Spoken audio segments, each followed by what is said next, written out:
বন্ধুরা, আপনারা যারা ফেসবুকে টু ফ্যাক্টর অথেন্টিকেশনটা অন করেছেন তারা কিন্তু এখন চাইছেন যে সেটিকে বন্ধ করতে, কিন্তু সেখানে গিয়ে দেখছেন যে আপনারা সেটিকে বন্ধ করতে পারছেন না। তো বন্ধুরা, আজকের এই ভিডিওতে আপনাদের দেখিয়ে দিব কিভাবে আপনি খুব সহজেই টু ফ্যাক্টর অথেন্টিকেশনটা বন্ধ করবেন। চলুন তাহলে ভিডিওটি শুরু করা যাক।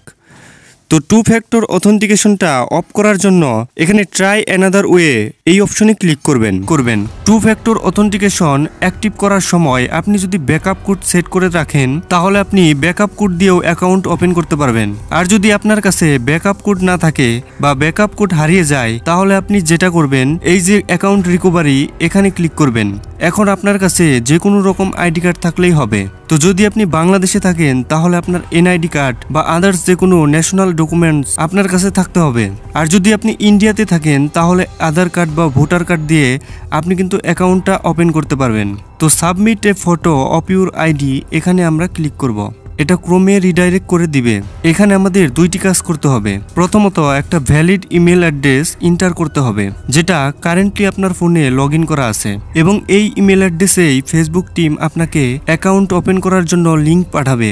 আর দ্বিতীয়ত, আপনি যে ডকুমেন্টটা সাবমিট করতে চাচ্ছেন তার ফ্রন্ট সাইড এবং ব্যাক সাইডের ভালো করে ছবি তুলতে হবে। তারপর নেক্সটে ক্লিক করে প্রথমে আমরা ভ্যালিড ইমেল অ্যাড্রেস এন্টার করে নিব।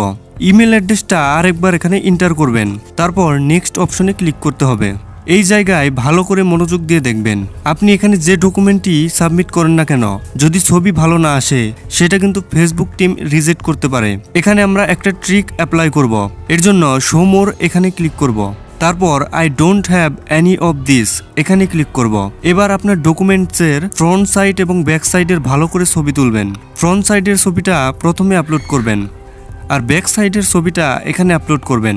দুটো ছবি আপলোড করার পর সাবমিট অপশনে ক্লিক করবেন। এখানে আপনাকে কিছুক্ষণ অপেক্ষা করতে হবে। এটা কিছুক্ষণ লোডিং নিবে। তারপর আপনাদের সামনে এই ধরনের একটা লেখা চলে আসবে, thank you for submitting your information. এবার আপনি যে ভ্যালিড ইমেল অ্যাড্রেস সাবমিট করেছিলেন ওই ইমেল অ্যাড্রেসে 3 দিনের মধ্যে অ্যাকাউন্ট ওপেন করার জন্য একটা লিঙ্ক আসবে। মজার ব্যাপার হলো 10 মিনিট পরেই আমি অ্যাকাউন্ট লিঙ্ক পেয়ে গেছিলাম। কারো 5 মিনিটের মধ্যে আসতে পারে, আবার কারো 3 দিনের মধ্যেও আসতে পারে। এটা আপনার সম্পূর্ণ লাকের উপর ডিপেন্ড করছে। তো অবশ্যই কমেন্ট করে জানাবেন যে আপনি কতক্ষণের ভেতরে অ্যাকাউন্ট ওপেন লিঙ্ক পেয়েছিলেন।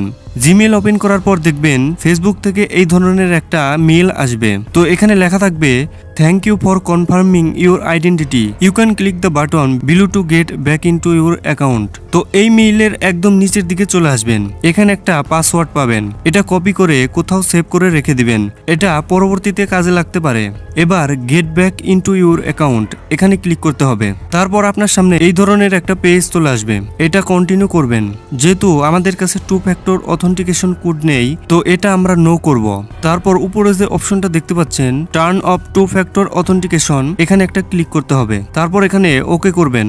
ব্যাস, আমাদের কাজ কমপ্লিট। এবার আমাদের মোবাইল নাম্বার এবং পাসওয়ার্ড দিয়ে ফেসবুক অ্যাকাউন্ট লগ ইন করলেই ফেসবুক অ্যাকাউন্ট ওপেন হয়ে যাবে। তো আপনাদের একদম লাইভে আমি দেখিয়ে দিচ্ছি। তারপর সবকিছু দিয়ে লগ ইনে ক্লিক করলাম। দেখুন এখানে কিন্তু আমার ফেসবুক অ্যাকাউন্ট ওপেন হয়ে গেল। এখানে আর কোনো প্রকার টু ফ্যাক্টর কোড এন্টার করতে বলছে না। এখানে ডাইরেক্টলি অ্যাকাউন্টটি ওপেন হয়ে গেল।